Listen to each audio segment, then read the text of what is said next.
monkey. No, it makes 5-8, and not B4. Oh, good morning. Oh, good morning. Oh, Gus. Yes. Did the monkeys take a bath this morning? Why, is there one missing? No, Gus. Yes.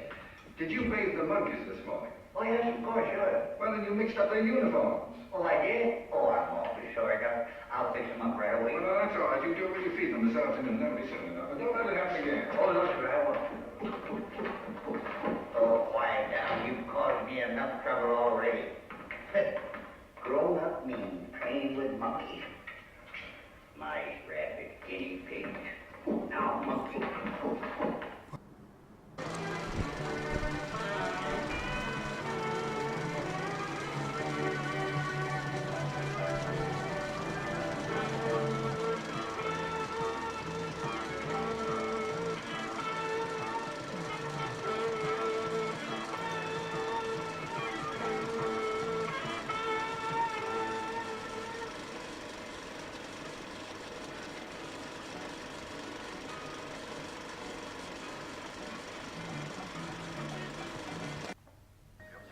A arte essencialmente moderna nunca deixou de ter como objeto os maiores acontecimentos e desafios da modernidade. Pôs em ecrã as duas guerras mundiais, a Revolução Comunista, a Grande Depressão, o nazismo, a Guerra de Espanha, mas também Hiroshima, o Plano Marshall, a Guerra Fria, a descolonização, a Guerra da Argélia, o Vietnã. O cinema sempre esteve no mundo através dos seus géneros, estéticas e comprometimentos diversos.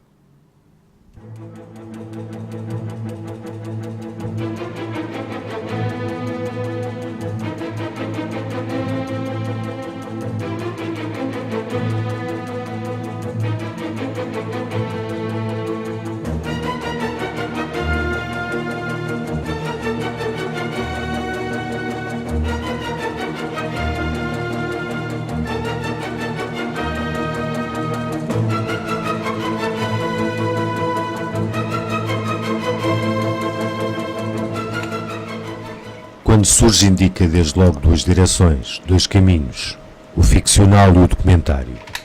Hoje, 120 anos depois, documentário e ficção permanecem formas de cinematografias com autonomia formal, mas, cada vez mais, a prática cinematográfica contemporânea recusa a separação dos géneros.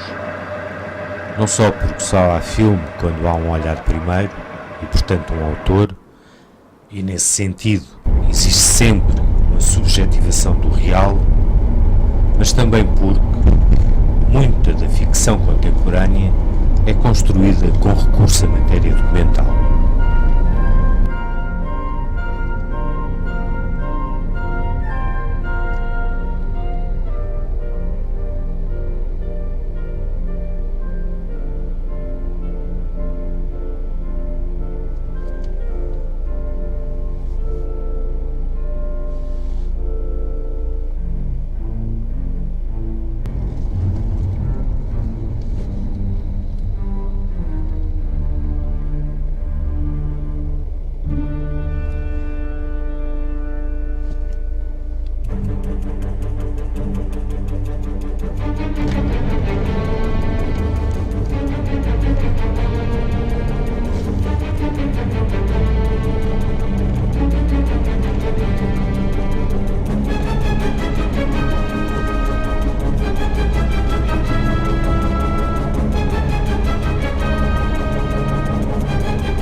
O cinema nasceu livre e, por isso, foi e é inventor da sua própria linguagem.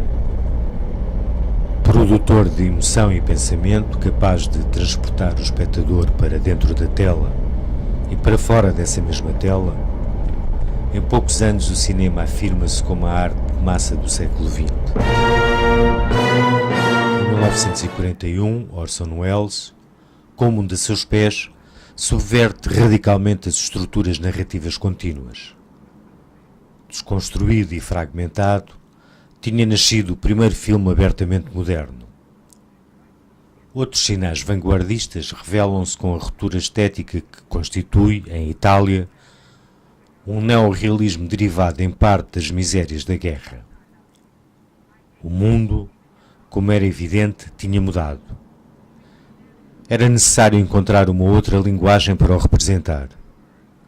E esse vai ser o papel histórico das novas gerações, que vão propor novos caminhos que rompem com o modelo clássico. A partir dos anos 50 e ao longo dos anos 60, a Nouvelle Vague em França, o Free Cinema na Grã-Bretanha, o cinema contestatário na Europa de Leste, o cinema novo no Brasil e depois nos anos 70, a nova geração que invade Hollywood, são a cabeça de ponte dessa transformação radical. Com eles trazem uma mundo ou visão que anuncia novos tempos.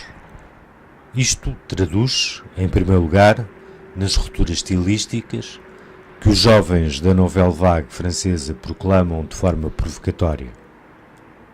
Doravante é preciso contar as coisas de modo diferente, de acabar com a ditadura do guião, de filmar na rua, de quebrar as normas estabelecidas na montagem, de trocar a interpretação teatral das vedetas pelo naturalismo dos novos atores, de impor a produção independente. O cinema torna-se o lugar onde o real se torna visível. O mundo, hoje, surge-nos como um ecrã. Uma sucessão contínua de ecrãs. Uma sucessão efêmera de imagens. O cinema expandiu-se, tornou-se mundo. Saltou da sala escura para a multiplicidade de ecrãs, desembaraça-se do modelo clássico, primeiro através do cinema de investigação, polémico, iconoclasta, depois para um cinema de massas que se apodera progressivamente das suas audácias e das suas inovações. É por isso que a nova geração que toma o poder em Hollywood nos anos 70 se inscreve, à sua maneira, no fio desta desconstrução, trazendo liberdade estilística, narrativa e temática que transforma o espírito dos estudos. É com esta diferença que o cinema de Coppola, Spielberg, Lucas, De Palma coloca prioritariamente esta vontade de renovação ao serviço do espetacular e do efeito.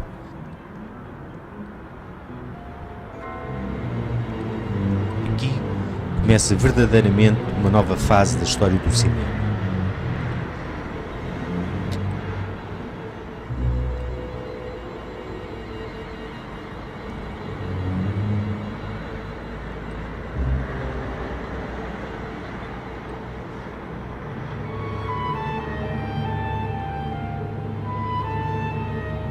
Doravante, o que é revelador é que é a gramática inventada pelo cinema que domina todas as imagens criadas para ecrã.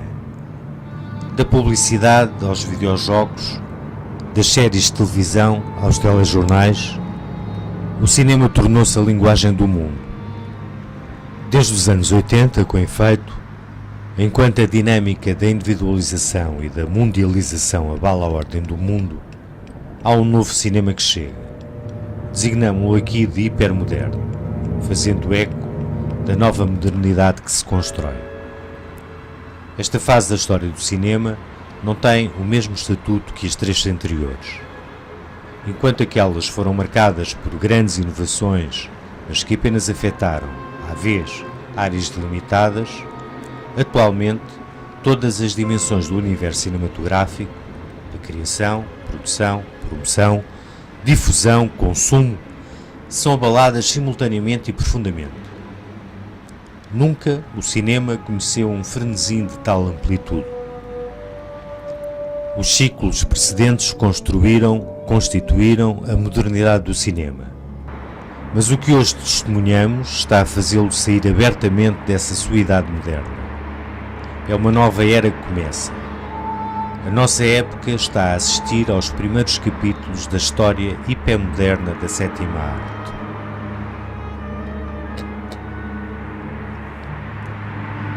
A mutação hipermoderna tem a particularidade de afetar num movimento sincrónico e global As tecnologias e os média, a economia e a cultura, o consumo e a estética. O cinema obedece à mesma dinâmica. É no momento em que se afirmam o hipercapitalismo, os hipermédia e o hiperconsumo globalizados que o cinema inicia precisamente a sua carreira de ecrã global. A cidade é agora o lugar ecrã. O homem da cidade pensa-se personagem ator. O cinema contamina todos os territórios da cidade.